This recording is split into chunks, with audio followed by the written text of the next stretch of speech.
आज हम खड़े हैं बाबागंज विधानसभा क्षेत्र के डेरवा बाजार इलाके में। आज हम यहाँ के निवासियों से बात करेंगे कुछ स्थानीय मुद्दों के बारे में। आइए जानते हैं क्या कहते हैं यहाँ के लोग।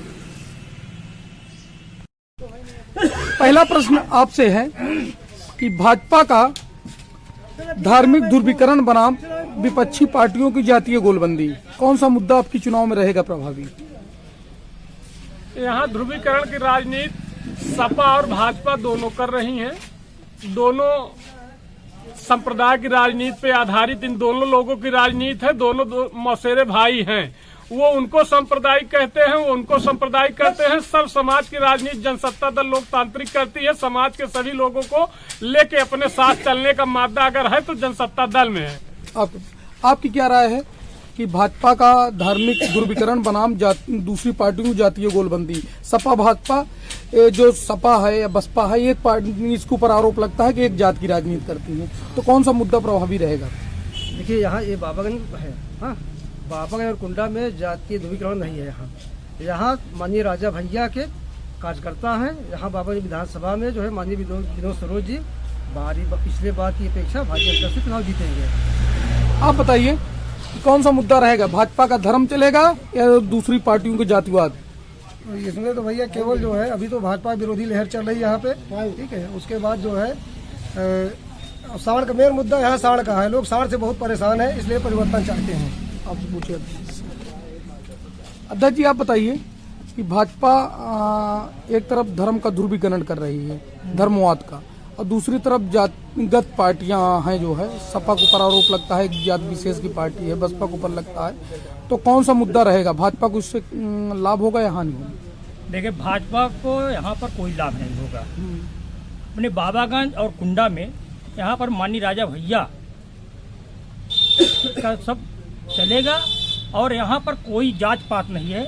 यहाँ पर राजा भैया अपने विकास के और अपने यहाँ पर जो जात पात को लेकर के पटक होता है, अपने कुंडा और बाबागंज में कुछ नहीं है। यहाँ बढ़ती हुई महंगाई यह सत्तासीन बीजेपी के लिए कितनी मुश्किल पैदा करेगी चुनाव में? देखिए, बढ़ती हुई महंगाई भाजपा के लिए तो मुश्किल भरी है, क्योंकि महंगाई बहुत अधिक बढ़ चुकी है। तेल से लेकर के हर चीजें बहुत आसमान छू रही हैं। पेट्रोल का दाम बहुत हाई रेट से बढ़ रहा है।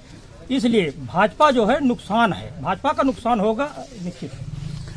बढ़ती हुई महंगाई को कितना जिम्मेदार मानते हैं सत्तासीन बीजेपी को? अब भारतीय जनता पार्टी की बहुत बड़ी इसमें गलती है। इसका जो है इस चुनाव में जो है भारी कीमत चुकानी पड़ेगी।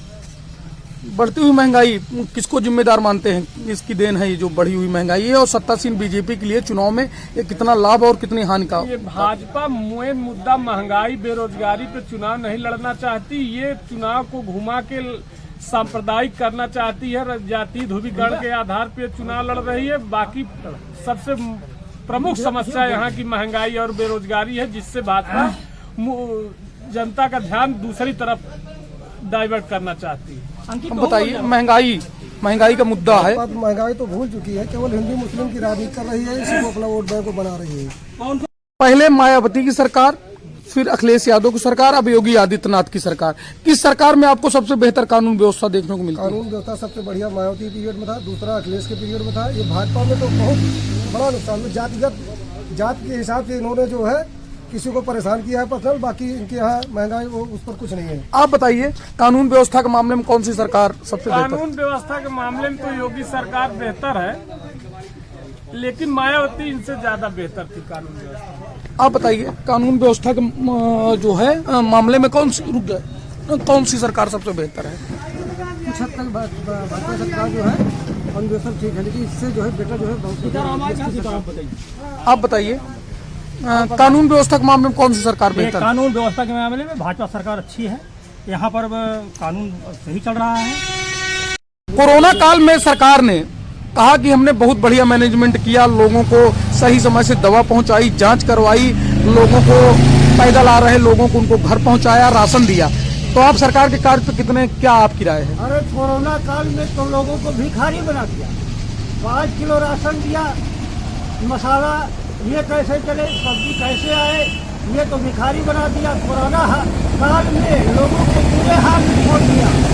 आप बताइए, कोरोना काल में सरकार कह रही कि मैंने बेहतर कार्य किया, उसका मैनेजमेंट पास था या फेल? फेल था, इसलिए कि लोग बहुत परेशान हुए। अब बताइए भैया।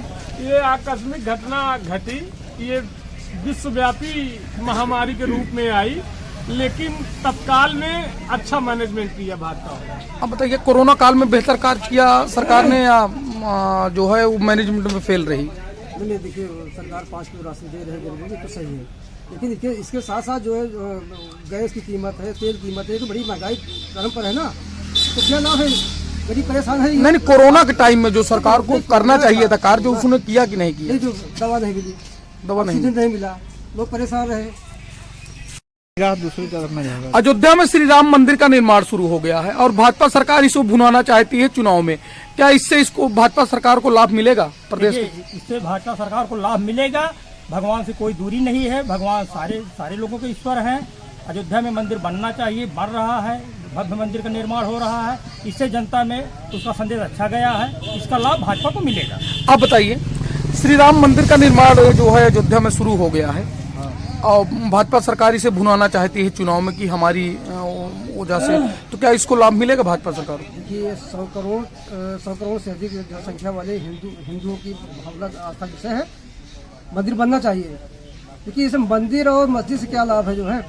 नहीं, चुनाव में वो चाहती है कि इसका मुझे लाभ मिले। नहीं, इसका बहुत विशेष लाभ नहीं मिलेगा। अब बताइए, भाजपा लाभ लेना चाहती है मंदिर निर्माण श्री राम मंदिर निर्माण का लाभ उसको मिलेगा, और ये सत्य है कि डेली सुनवाई लगा के अपने पीरियड में उन्हें उसका फैसला सुप्रीम कोर्ट के द्वारा करवाया और मंदिर का तत्काल निर्माण शुरू करवाया। इसका राजनीतिक फायदा उनको मिलेगा। अब बताइए, श्री राम मंदिर का निर्माण शुरू हो चुका है अयोध्या में, इसको ये तो कोर्ट का फैसला है, कोई सरकार का फैसला तो है नहीं, कोर्ट का फैसला, इसलिए लाभ बहुत अधिक नहीं मिलेगा। 3 कृषि कानून लाई और उसे किसान आंदोलन के दबाव में वापस ले लिया और बाद में आवारा मवेशी, ये सरकार की कितनी मुश्किलें बढ़ाएंगे? ये तो मुश्किल में और घाव करते जाएंगे। इनकी मुश्किल आवारा जानवर ये लठ पा रहे हैं, इधर भी जाते हैं क्या लठ पा रहे हैं, मुश्किल बढ़ाएंगे इनकी। अब बताइए, 3 कृषि कानून सरकार ने वापस लिया और आवारा मवेशी, ये सरकार के लिए क्या मुसीबत बनी? किसी कानून गलत था इसलिए वापस ले लिए, और आवारा मजदूर जानवर से तो लोग परेशान ही हैं, पूरी तरह से किसान परेशान है। अब बताइए, 3 कृषि कानून जो है सरकार ने वापस ले लिया किसान आंदोलन के दबाव में, और आवारा मवेशी, सरकार की कितनी मुश्किल बढ़ाएगा ये चुनाव में? हाँ, ये 3 कानून वापस लिए, ये अपना मुद्दा किसानों को समझा नहीं पाए, उसको वापस कर लिए, लेकिन आवारा पशुओं से इनको नुकसान होगा, इसलिए कि किसान इससे बहुत त्रस्त है। जी, आप बताइए, 3 कृषि कानून सरकार ने बनाया, उसे वापस ले लिया और आवारा मवेशी, सरकार के लिए कितना मुसीबत बनेगी चुनाव में? मुसीबत बहुत है। इसका मतलब है कि कानून में जो कुछ कमियां थी, इसलिए सरकार ने वापस लिया। किसानों ने 1 साल तक जो प्रोटेस्ट किया जो है, सैकड़ों लोग मर चुके हैं जो है, और इसको पहले सरकार ने देखा नहीं, जब देखा कि हमारी जो है धरती खिसक रही है, वो कानून वापस लिया। भाजपा सरकार सबका साथ सबका विकास, साथ में फ्री अनाज वितरण, फ्री मकान आदि के नारों के साथ फिर से मैदान में है। क्या इसके सहारे वो चुनावी नया पार कर पाएगी? देखिए, इससे उसको लाभ मिलेगा, जो फ्री अनाज बांट रहा है उसको लाभ मिलेगा, लेकिन आवारा पशुओं से उसका नुकसान है। उसको काफी हद तक लाभ है। उसने जो योजनाएं लागू की हैं वो घराल तक जो पहुंच चुका है, जैसे सबको हर यूनिट 5 किलो के हिसाब से 40 किलो 50 किलो मिल रहा है, इससे उसको लाभ मिलेगा। ठीक, आप बताइए, सबका साथ सबका विकास, फ्री अनाज वितरण और फ्री मकान देने का वादा सरकार ने किया, इससे लाभ मिलेगा? बीजेपी सरकार ने जो है आवास काफी बनवाया, प्रधानमंत्री आवास बना, फ्री में राशन दे रही है, इसका तो लाभ कुछ मिलेगा ही सरकार को। आप बताइए, सबका साथ सबका विकास और फ्री अनाज वितरण, फ्री योजनाएं कई हैं, आवास योजना हो, फ्री अनाज वितरण हो, इससे सरकार को बीजेपी गरीबों के कल्याण के लिए इन्होंने ढेर सारी योजनाएं चलाई हैं, जिसका लाभ इनको सीधे सीधे चुनाव में मिलेगा। ये आवास और ये जो फ्री में राशन दे रहे हैं, इसका निश्चित तौर पे इनके लाभ चुनाव में मिलेगा। आप बताइए कि क्या भाजपा सरकार को लाभ मिलेगा फ्री अनाज वितरण या लाभ मिलेगा फ्री अनाज? विधानसभा चुनाव की घोषणा हो चुकी है, कई पार्टियों ने अपने प्रत्याशियों की घोषणा भी कर दी है। बाबागंज विधानसभा क्षेत्र से भी जनसत्ता दल, बसपा, कांग्रेस, भाजपा, सपा ने अपने उम्मीदवार को घोषित कर दिया है। इसमें सबसे बेहतर प्रत्याशी कौन है और क्यों?